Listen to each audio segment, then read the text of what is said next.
Hello guys, welcome back to my channel. दोस्तों, video start करने से पहले आप सभी से रिक्वेस्ट है कि वीडियो को कर दीजिए लाइक, चैनल को कर दीजिए सब्सक्राइब और इस वीडियो को ज्यादा से ज्यादा फैंटेसी लवर्स के साथ शेयर कर दीजिए। दोस्तों चलिए शुरू करते हैं हम आज की एनालिसिस। दोस्तों, India versus Australia T20 series का दूसरा मैच जो कि खेला जाना है ग्रीनफील्ड इंटरनेशनल स्टेडियम तिरुवनंतपुरम में। तो दोस्तों, प्रिडिक्शन में सबसे पहले हम चलिए बात कर लेते हैं वेन्यू की कि वेन्यू का क्या स्टेट है यहाँ पे। तो दोस्तों, जो ग्रीनफील्ड स्टेडियम है उसमें ज्यादा मैचेस नहीं खेले गए हैं। कुल 3 T20 मुकाबले खेले गए हैं यहाँ पे, जिसमें पहले बैटिंग करने वाली टीम ने एक मैच जीता है और जिस टीम ने चेस किया है यानी सेकंड बैटिंग करी है उसको 2 में जीत मिली है। यानी कि सैंपल साइज छोटा है, पर देखा जाए तो ये मतलब कि चेजिंग ग्राउंड माना जाता है। एवरेज फर्स्ट इनिंग स्कोर की बात कर लें तो 114 रन यहाँ का एवरेज फर्स्ट इनिंग स्कोर है। मतलब जो टीम पहले खेलती है वो यहाँ पे 114 रन तो बनाती है। और जो सेकंड इनिंग का यहाँ पे एवरेज है वो 110 रन है मिनिमम। तो चेस यानी कि चेस करने वाली टीम 110 तो बना ही देती है, इसीलिए चेजिंग वेन्यू भी माना जाता है। अगर इस स्टेडियम के हम हाईएस्ट टोटल की बात कर ले तो वो 170 रन 7 विकेट पे भारत का था, जो कि इंडिया वर्सेस साउथ अफ्रीका के बीच जो मुकाबला खेला गया था उसमें बना था और इस मुकाबले को साउथ अफ्रीका ने जीत लिया था।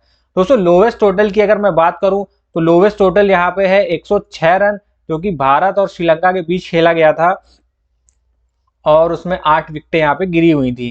तो थी दोस्तों ग्राउंड की बात। अब बात कर लेते हैं पिच कैसी रहने वाली है। दोस्तों, ग्रीनफील्ड इंटरनेशनल स्टेडियम तिरुवनंतपुरम की जो पिच है वो गेंदबाजी को मदद करती है, इसीलिए यहाँ पे ना हाई स्कोरिंग मतलब गेम्स नहीं होते हैं, ये लो स्कोरिंग वेन्यू ही रहता है। बाकी सैंपल साइज बहुत छोटा है, काफी टाइम से यहाँ मैच नहीं हुए हैं और इस पिच रिपोर्ट पे ज्यादा ध्यान मत दीजिएगा, क्योंकि देखिए 2022 और 2022 में मैच हुआ था, 2023 चल रहा है, काफी टाइम बीत चुका है। हो सकता है ग्राउंड में कुछ चेंजेस हुए हों, नई पिच डाली गई, इंप्रूवमेंट हुए हों।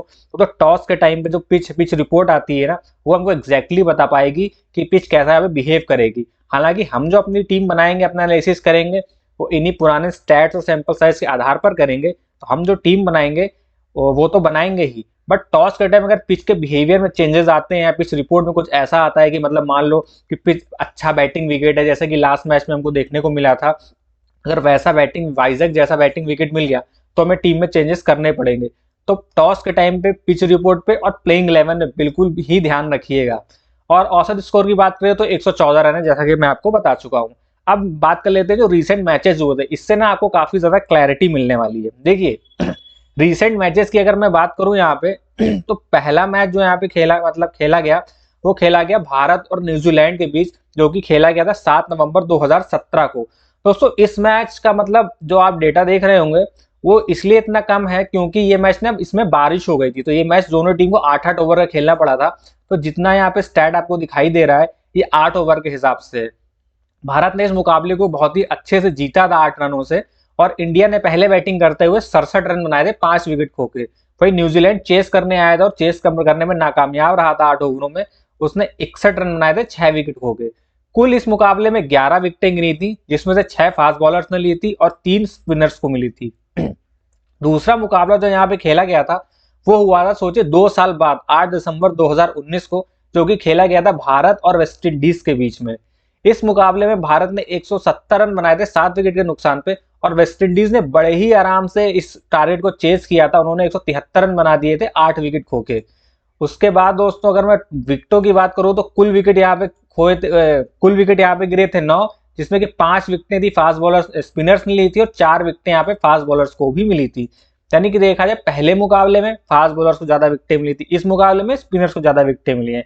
अब हम रीसेंट मुकाबले की बात कर ले, जो हाल ही में मुकाबला खेला गया था, वो मुकाबला खेला गया था साउथ अफ्रीका और भारत के बीच में, जिसमें साउथ अफ्रीका ने पहले बैटिंग करते हुए 106 रन बनाए थे 8 विकेट के नुकसान पे।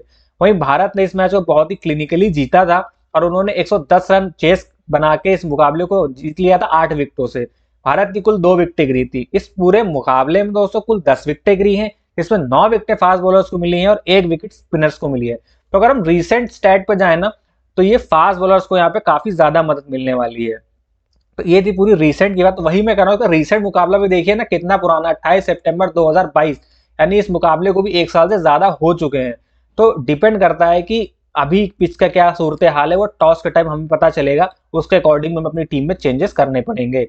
पिछले जो 2 मुकाबले देखा जाए तो लास्ट मुकाबला लो स्कोरिंग रहा था, उससे पहला वाला हाई स्कोरिंग गेम गया था, और उससे पहला तो खैर बारिश की वजह से बाधित हो गया था। तो वेदर पे भी थोड़ा ध्यान रखना पड़ेगा कि कल का मौसम कैसा रहेगा टॉस के टाइम पे। तो ये तो थी दोस्तों आपके रीसेंट मैचेस की बात। अब प्लेइंग 11 की बात कर लेते हैं। दोस्तों प्लेइंग 11 जो ऑस्ट्रेलिया की थी पिछले मैच में, देखिए मैंने बोला था ना आप सभी से इस सीरीज का ना एक मैच देख लीजिए, आपको सब क्लैरिटी आ जाएगी एकदम, फिर कोई दिक्कत ही नहीं रहेगी, कोई शको शुबा नहीं रहेगा।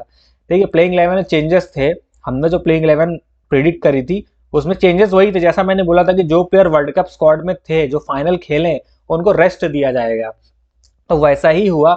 और जहां तक मुझे लगता है कि इस मैच में भी उनको रेस्ट दिया जाएगा। मे भी अगर चेंज किया जाए तो चेंज किया जाएगा, एडम जैम्पा को शायद डाला जा सकता है बॉलिंग में, बाकी कुछ खास चेंज लगता नहीं है। और चेंज होगा तो प्लेइंग 11 में देख लेंगे, उस हिसाब से टीम में एडजस्टमेंट कर लिया जाएगा। ठीक है, प्लेइंग 11 की बात करें ओपनिंग करते हुए मैथ्यू शॉर्ट और स्टीवन स्मिथ नजर आएंगे। तीसरे नंबर पे आपको जॉश इंग्लिश दिखाई देंगे। चौथे नंबर पे आएंगे आपके मैथ्यू वेड। पांचवें पे आपको मार्कस स्टोइनिस दिखाई देंगे अपने बल्ले के साथ। छठे पे आएंगे टिम डेविड।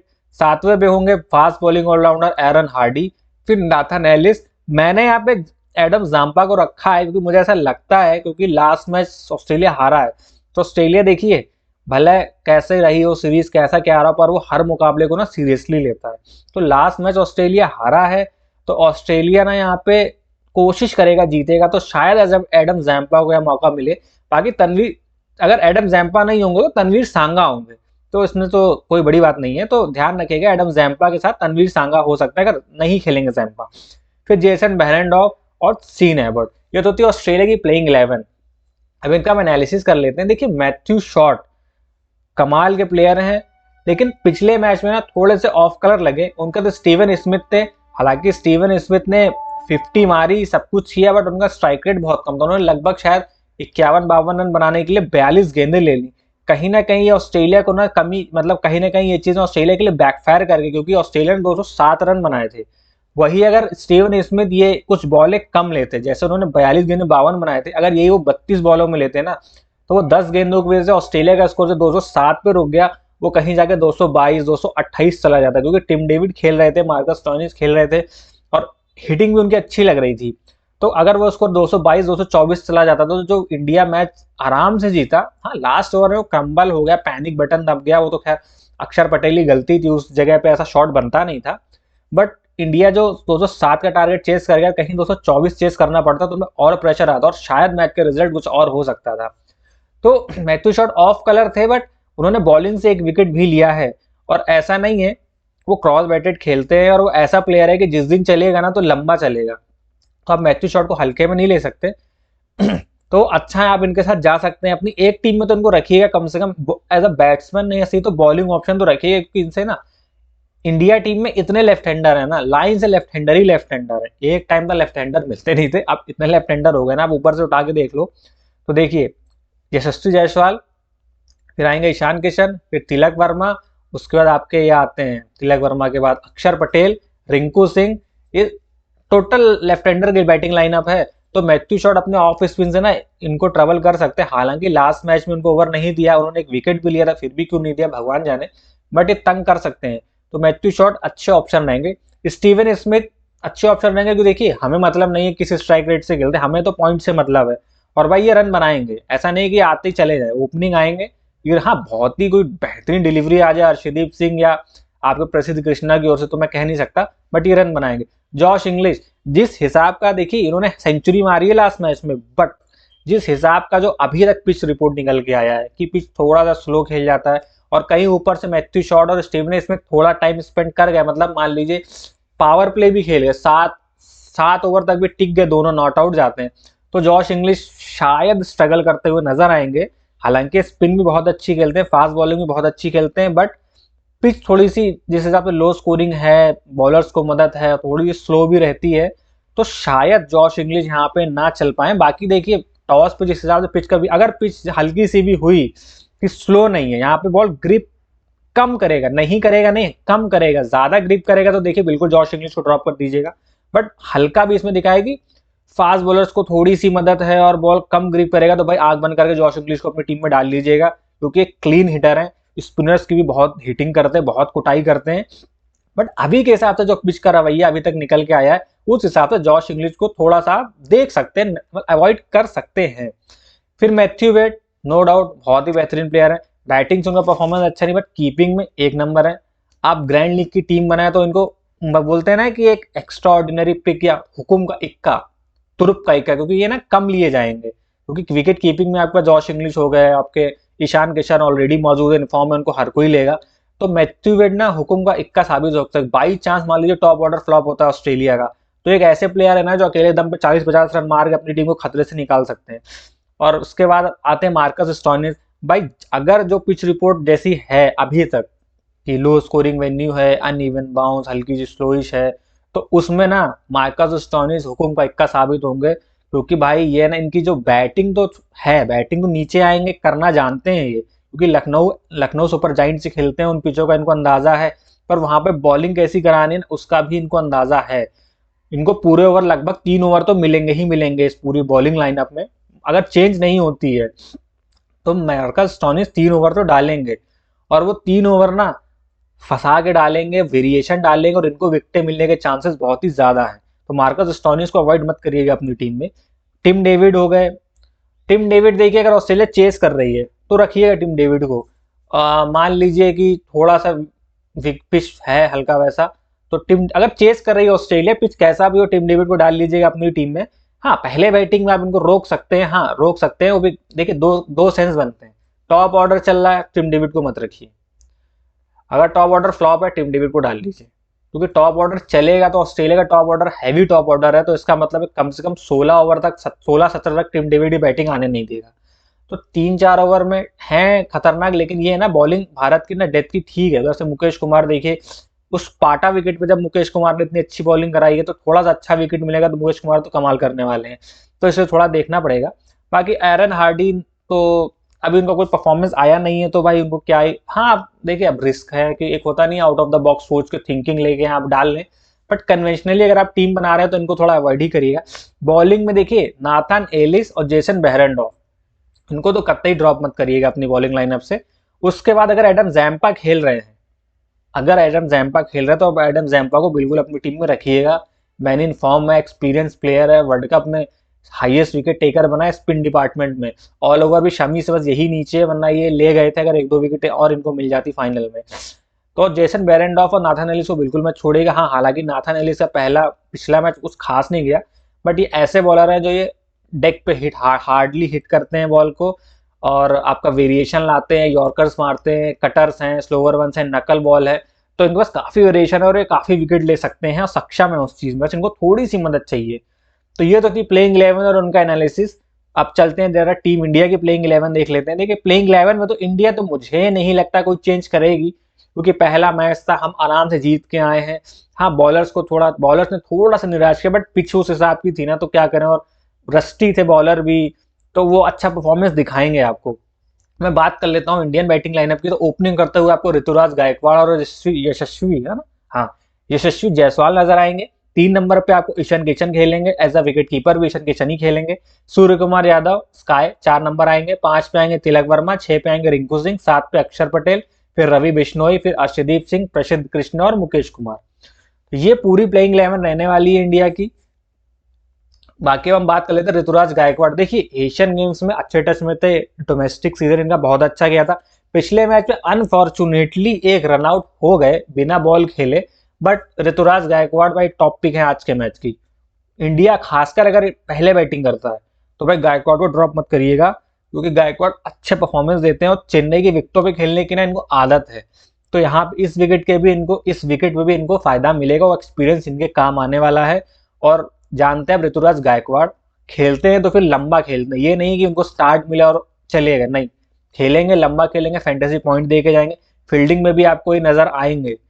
बॉल जैसे नहीं इंडिया टीम में एक रविंद्र जडेजा है, बॉल ढूंढ के उनके पास आती है, ऐसे ही एक ऋतुराज गायकवाड़ हो गए और यशस्वी जायसवाल, इनके पास भी बॉल ना घूम फिर के आती ही रहती है, तो फील्डिंग से भी आपको पॉइंट देंगे। उसके बाद मैं बात कर लेता हूँ यशस्वी जायसवाल की। तो उन्होंने पिछले मैच में दिखाया, उनको एक रोल दिया गया था अटैकिंग क्रिकेट खेलने का, क्योंकि बड़ा रन चेज था, तो कहीं से भी पेस फ्लो नहीं होनी चाहिए।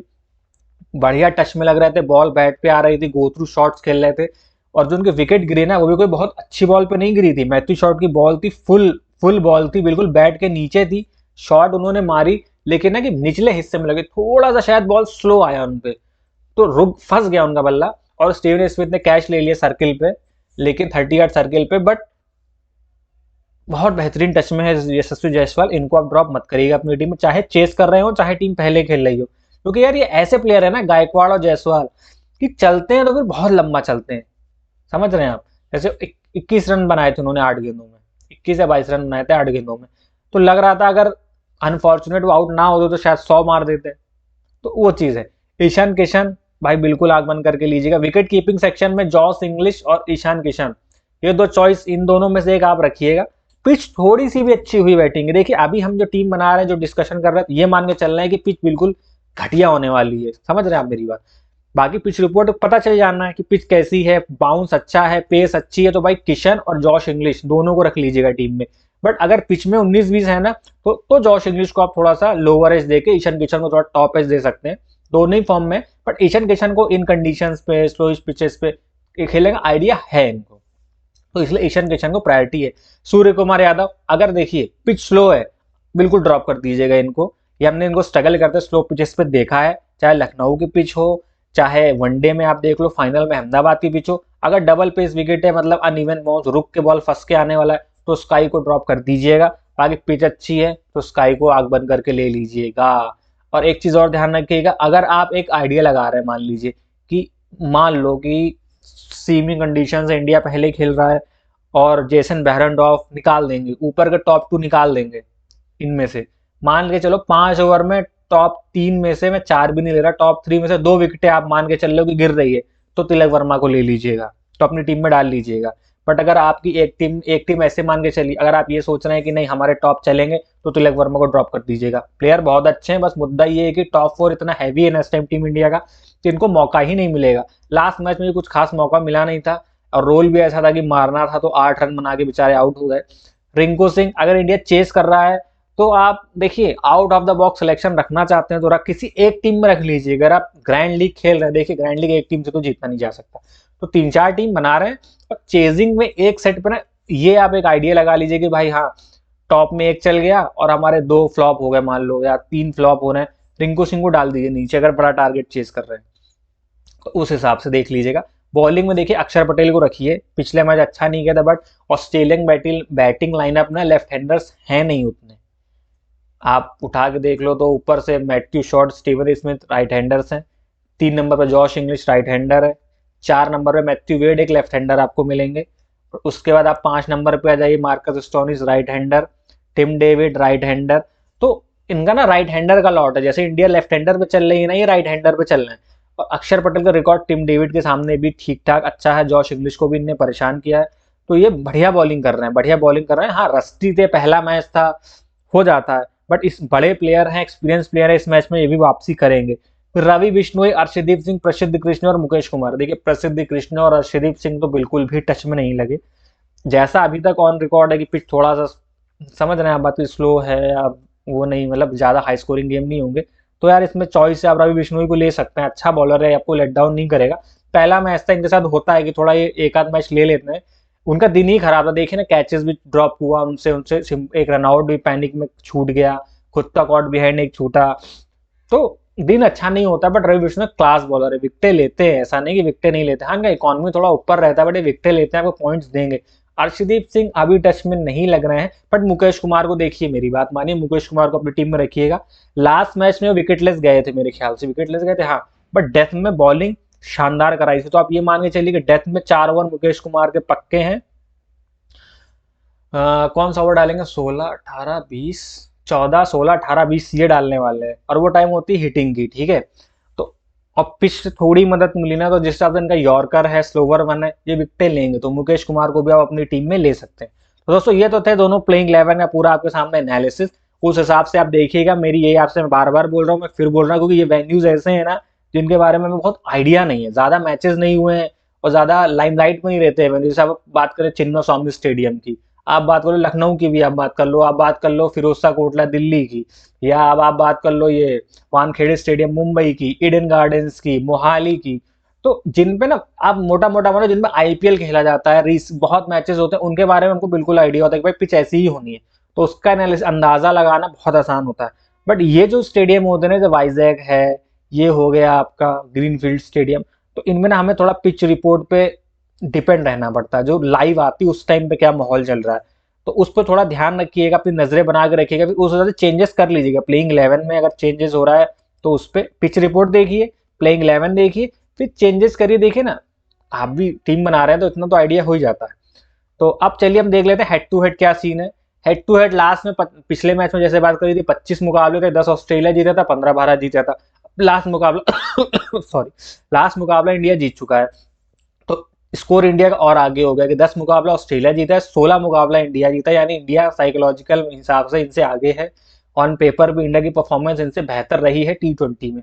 अब हम रिसेंट परफॉर्मेंस की बात कर लें तो इंडिया एक T20 इस बीच हारा है 5-6 मुकाबलों में और अपने बाकी के सारे जीता है, और ऑस्ट्रेलिया सारे जीतते हुए आ रहा था बट पिछला मुकाबला हार गया था।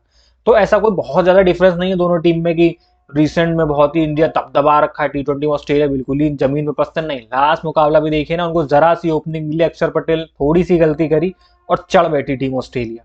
तो ये होती है बड़ी टीम की। तो ये तो हो गए हेड टू हेड की बात, टीम की रिसेंट परफॉर्मेंस की बात, प्लेइंग 11 की बात। अब चलिए हम बात कर लेते हैं कुछ प्लेयर्स के ना स्टैट लेके आया हूं मैं, कि जो मतलब पिक अच्छी पिक है हमारे लिए। ऋतुराज गायकवाड़, मैंने पहले ही बोला था लास्ट मैच में मौका नहीं मिला, बट इस मैच में अच्छा करेंगे। 12 T20 इनिंग्स खेली है उनमें, पिछली वाली मैं काउंट नहीं कर रहा हूँ यार, बेचारे को बैटिंग ही करने को नहीं मिली, क्या काउंट करें। 12 T20 इनिंग में 277 रन इन्होंने बनाए हुए हैं। वहीं मार्कस स्टोइनिस की बात करी जाए तो भाई इन्होंने 55 T20 मैचेस खेले हैं जिनमें 853 रन बनाए हैं और 23 विकेटें हासिल करी हैं। रन आपको थोड़े कम इसलिए नजर आ रहे होंगे क्योंकि ये ना लोअर ऑर्डर खेलते हैं, इनको ज्यादा मौके नहीं मिलते हैं, ज्यादा ओवर्स नहीं मिलते, क्योंकि देखिए ऑस्ट्रेलिया की छोटी टीम तो है नहीं कि अफगानिस्तान टाइप की कोई टीम हो, तो बिल्कुल ही हर बारी उनको, अफगानिस्तान तो चलो अच्छी हो गई है बट जिम्बाब्वे या कोई सेकंड एलिट की टीम हो कि भाई टॉप ऑर्डर फेल ही होता रहता है और लोअर ऑर्डर को संभालना पड़ता है, नहीं। तो ये middle order, lower middle order में खेलते हैं, तो इनको ना कम चांसेस मिलते हैं बैटिंग करने का और पूरे ओवर नहीं मिलते, फिनिशर टाइप का रोल इनको निभाना पड़ता है। उस हिसाब से ना डिसेंट है 853 रन का और 23 विकेटें इनके हाथ में है। और अगर जिस हिसाब से पिच रिपोर्ट अभी तक आ रही है, अगर वैसा पिच रही तो स्टोइनिस देखिएगा की फैक्टर निकलेंगे। स्काई अपने सूर्य कुमार यादव, इनको तो कौन ही वो कर सकता है। हालांकि मैंने बोला अगर पिच स्लो है तो इनको आप अवॉइड कर सकते हैं, करिए ही गा, बल्कि एक टीम में तो करके देख लीजिएगा, बाकी किसी टीम से मत छोड़िएगा, क्योंकि यार स्ट्रगल करते हैं, हमने देखा है रिसेंट में, तो उसको एक रख के देख सकते हैं। बाकी नहीं भी आप ड्रॉप करेंगे तो कोई वो नहीं है कि भाई चलते हैं तो स्काई देखिए ना 80 मारते हैं 30 गेंदों में, कभी 60 कभी 100 भी मार सकते हैं। बट एक टेक्निकली देखा जाए तो स्लो पिच पे थोड़ा इनको दिक्कतें होती हैं शॉट मारने में, अगर बॉल बैट पे ढंग से नहीं आ रहा है तो दिक्कतें होती हैं, क्योंकि इनका शॉट वो है ना, गो थ्रू बॉल आएगा तो पीछे मार देंगे, मिड विकेट पे मार देंगे, तो उस हिसाब से ही खेलते हैं। तो इन्होंने कुल 50 T20 इनिंग्स में इनकी बैटिंग आई है, जिसमें इन्होंने 1841 रन बनाए। भाई स्काई मतलब गजब है, वर्ल्ड नंबर 1 बैट्समैन है T20 में।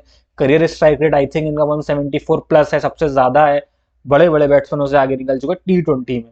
रवि बिश्नोई मैंने जैसे बात करी थी, बेहतरीन बॉलर है, 16 इनिंग्स 25 T20 विकेट्स, मस्त बॉलर है। इकोनॉमी का थोड़ा सा हाई रहता है बट ये रहते हैं फील्डिंग में भी, ये रहते हैं, बॉल इनको ढूंढ के इनके पास आती है। हालांकि ये ड्रॉप कर दे कैच, बात लग में क्रैश ले लिया तो भी पॉइंट देंगे, विकेट भी ये मारेंगे और पूरे 4 ओवर फेंकेंगे, सबसे बड़ी बात है प्रॉपर 4 ओवर इनको पूरे मिलते हैं। टिम डेविड 26 T20 इनिंग में 824 रन, देखिए लगभग आप मान के चलिए मार्कस स्टोइनिस से हाफ हैं, और शायद बॉलिंग भी डाल देते हैं कभी कभी, 3-4 विकेटें भी इनके नाम पे है। तो ये भी अच्छे प्लेयर है कि टॉप ऑर्डर क्रम्बल करता है, टॉप ऑर्डर बिल्कुल ही शानदार चल गया तो इनको अपॉर्चुनिटी मिलती है और इनको 10 गेंदे भी मिलेंगे, 10 गेंदों में 15 अगर चले तो 30 रन आपको मार के देंगे 10 गेंदों में। तो इसलिए ना टिम डेविड भी अच्छे प्लेयर है। अब मैं बात कर लेता हूँ कैप्टन वाइस कैप्टन की।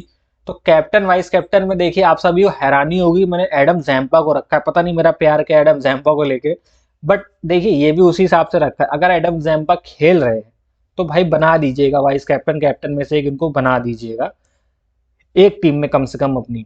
देखिए यशस्वी जायसवाल कैप्टन चॉइस में रहेंगे, Ishan Kishan captain choice, Adam Zampa captain, बाकी मैंने Marcus Stoinis, Steven Smith, Surya Kumar Yadav को इस मैच में वाइस कैप्टन रखा है, वीसी रखा है। बाकी आप पिच देखिए, टीम देखिए, अपना मूड देखिए, अपनी थोड़ी सी कैलकुलेशन लगाइए, एनालिसिस लगाइए और किसी को भी कैप्टन वाइस कैप्टन डाल सकते हैं। भाई छयो प्लेयर क्लास प्लेयर है, अगर चल दिन हुआ ना इनका तो बना देंगे आपका दिन, ठीक है, बड़े पॉइंट देके जाएंगे, लंबे पॉइंट देके जाएंगे और कंसिस्टेंसी है इनके पास, बोलते हैं ना कंसिस्टेंसी इज द की। 6 के 6 ऐसे हैं कि परफॉर्मेंस कर रहे होते ना तो करते ही चले जाते, ये नहीं है कि आज एकदम मतलब ये वो एसी करंट की तरह नहीं चलते हैं कि एक दिन ऊपर टॉप पे गए फिर नीचे आ गए, नहीं, ये टॉप पे ग्रेजुअली चढ़ते ही चले जाते हैं, फिर ये नीचे डाउनफॉल इनका जल्दी नहीं होता। ये होती बड़े प्लेयर की निशानी, ये इनको खास प्लेयर बनाता है। तो ये यशस्वी जायसवाल हो गए, एडम जैम्पा, ईशान किशन, आप इनको एज अ कैप्टन अपनी टीम में बिल्कुल रख सकते हैं। मार्कस स्टोइनिस, स्टीवन स्मिथ और सूर्य कुमार यादव वीसी। और एक चीज और है, जहां तक लगता है कि अगर ऑस्ट्रेलिया वाकई सीरीज जीतने को जाएगा तो देखिएगा अपनी प्लेइंग 11 में चेंजेस करेगा। जहां तक अगर हटते हुए नजर आ रहे हैं मुझे तो शायद शॉन हॉवर्ट को हटा के एडम जैम्पा को डाल दें।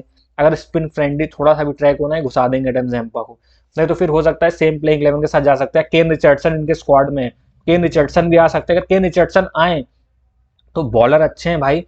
बिग बैश में परफॉर्मेंस मैंने देखा था, अच्छा था। रिसेंट सीरीज भी शायद साउथ अफ्रीका के साथ खेले थे, मैं एग्जैक्टली क्लियर नहीं है। परफॉर्मेंस इनका मैंने रिसेंट देखा, अच्छा है। केन रिचर्डसन को रख लीजिएगा अपनी टीम में। अब मैं फाइनल टीम की मैं बात करता हूँ जो मैंने टीम बनाई हुई है। देखिए ये टीम उस हिसाब से मैंने बनाई है कि पिच थोड़ी सी स्लो रहेगी, थोड़ा सा स्पिनर्स को ग्रिप मिलेगा, उसके मद्देनजर मैंने बनाई है कि मेरे ईशान किशन विकेट कीपर रहने वाले हैं। मैंने बोला था ना जॉश इंग्लिश अगर स्पिन फ्रेंडली थोड़ा ज्यादा ग्रिप हुआ तो मैं जॉश इंग्लिश को ड्रॉप करूंगा, अदरवाइज थोड़ी सी मदद हुई बैट्समैन को या सीमर्स को भी मदद हुई ना, उस कंडीशन में भी मैं जॉश इंग्लिश को डाल लूंगा अपनी टीम में। क्योंकि वो कुछ बैट्समैन होते हैं ना, मैक्सवेल, जॉश इंग्लिश, उनको कोई मतलब नहीं है अगर कि बॉल स्विंग कर रहा है, सीम कर रहा है, अगर वो मारते हैं ना तो फिर वो मारते चले आते हैं। आपका कितना स्विंग कर रहा है उन्हें कोई फर्क नहीं पड़ता, कि स्विंग बिगाड़ देंगे वो। इसलिए मैं बता रहा हूँ। तो जॉश इंग्लिश हालांकि इस टीम में मैंने नहीं रखा है, बाकी टॉस और उस तरह की पिच रिपोर्ट पे पता लगेगा। ईशान किशन कैप्टन है। स्टीवन स्मिथ भाई देखिए मालूम बंदा पावर प्ले में कोशिश करेगा, उल्टे पुल्टे शॉट नहीं मारते हैं, बढ़िया सीधे बल्ले से खेलते हैं। रन बनाने को देखेंगे क्योंकि इनके वर्ल्ड कप में रन आए नहीं है, इसीलिए रन बनाने को देखेंगे, अपनी फॉर्म हासिल करने को देखेंगे। और टीम मैनेजमेंट को बताना चाहेंगे कि मुझ पर फेथ रखो, तो ये रन बनाएंगे, पॉइंट्स दे के जाएंगे। Ruturaj Gaikwad unfortunately last match में मौका नहीं मिला, बट इस मैच में रन बनाएंगे। ट्रेविस हेड मैंने उसीलिए रखा है कि by chance top order flop होता है, देखिए ना आपके टॉप ऑर्डर फ्लॉप होता है। टॉप ऑर्डर में कौन फ्लॉप होता है, आपके वो फ्लॉप हो गए, मैथ्यू शॉर्ट फ्लॉप हो गए, जॉश इंग्लिश चले गए back to back, Matthew Wade नहीं चले, तो टिम डेविड का रोल काफी ज्यादा हो जाएगा। इस सेंस में टिम डेविड को अपनी टीम में जगह दी हुई है। मार्कस स्टोइनिस, अगर मैंने बोला ना पिच में थोड़ी सी भी स्लोनेस हुई तो मार्कस स्टोइनिस बहुत ही ट्रम्प साबित हो सकते हैं आपके, इसलिए मैंने उनको वीसी रखा है अपनी टीम का। अक्षर पटेल भाई राइट हैंडर्स बहुत है, ट्रबल करेंगे, कमबैक मैच था, हालांकि रन पड़े, पिच भी वैसा था, थोड़ा सा भी ग्रिप मिला ना तो ये बहुत परेशान करने वाले हैं और बैटिंग से भी रन आपको देंगे। बॉलिंग में जेसन बैरनडॉक कमाल की बॉलिंग करी थी, फ्लैट ट्रैक पर उन्होंने 24-25 रन दिए थे, एक मिडन ओवर भी डाला था, ईशान किशन को बहुत परेशान किया था, तो ये विकेटें दिला सकते हैं ऊपर से। फिर आपके मुकेश कुमार डेथ में तो भाई कमाल बॉलिंग डालते हैं। नाथन एलिस बेहतरीन बॉलर हैं भाई, मुझे याद है इंडिया टूर पे आए थे, इंडिया के बैट्समैन को काफी परेशान किया था जनवरी में, लास्ट से T20 सीरीज हुई थी शायद इंडिया ऑस्ट्रेलिया की, जब कैमरून ग्रीन ओपनिंग करने लगे और बहुत मार रहे थे, उस मैच में नाथन एलिस ने बहुत परेशान किया था टीम इंडिया को। बिग बैश में भी अच्छा परफॉर्मेंस दिया है इनने, और रिसेंटली ऑस्ट्रेलिया टीम के साथ भी खेले इंटरनेशनल मैचेस ना, उसमें भी कमाल की बॉलिंग करी है इनने। रवि बिश्नोई ट्रस्ट है इन पे कि विकेटें लेंगे, इस वजह से मेरी टीम में है।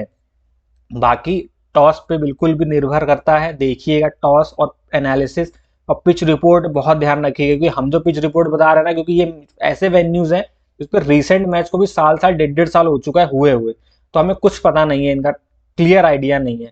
इस वजह से जो रिसेंट पिच रिपोर्ट होना, जो लाइव पिच रिपोर्ट दी जाए आपको मैच से आधे घंटे पहले, उस पर ट्रस्ट रखिएगा, उसके हिसाब से अपनी टीम में चेंजेस जरूर करिएगा। तो मुझे उम्मीद है कि आपको मेरा एनालिसिस पसंद आया होगा। मिलते हैं अगले वीडियो में, तब तक के लिए नमस्कार, अपना ख्याल रखिएगा और इस वीडियो को ज़्यादा से ज़्यादा लाइक करिएगा, हमारे चैनल को सब्सक्राइब करिएगा और हमारी फैमिली का हिस्सा बनिएगा। अपने सजेशन सुझाव कमेंट जरूर करिएगा। मिलते हैं अगले वीडियो में, तब तक के लिए नमस्कार, वंदे मातरम, जय हिंद और राम राम।